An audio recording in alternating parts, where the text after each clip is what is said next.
soi moyang u kan rem na la lo piang hi ala tut khenga mi thiang lim la lu kum nu chia bekin ke ni suala va vai te chandam na kong min ran sil hi pak ro chi tin trong tin in nal ber chu soi moi chiam ru afak na a dai to lo kho bel to hun thleng poin ni tin kum tin na fak na zual ze lang cha tuan thlengin leile van ra nu poin na ngel var honen kan fa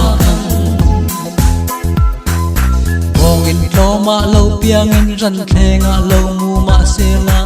ama miliana ni ara min kin ni ya nei lo wang sak thlang chim le mara mi thi na dai lim noya thu te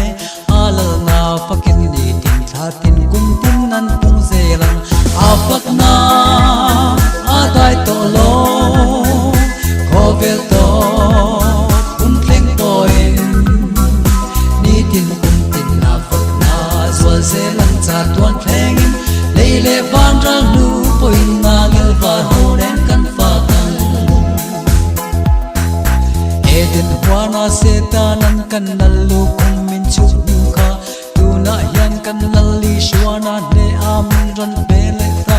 chu wangin nu la tlang va no pang pi tar pu tar mi tin lal ber fakin tui pui phone bel langin zai ru wa pak na adai to lo khovel to hun thleng poin ni tin kum tin na fak na swal se lang cha tuan thlengin leile van ra nu poin na ngel va honen kan fa kan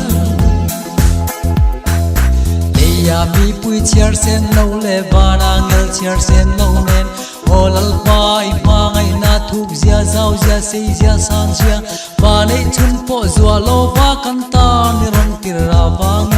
kan o nei chun le kan thi to pin tu na hian kan fak je a fak na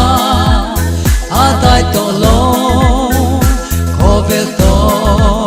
hun thleng poin ni tin kum tin na fak na zual ze lang cha tuan thlengin leile van ra nu poin na ngel va honen kan fa kan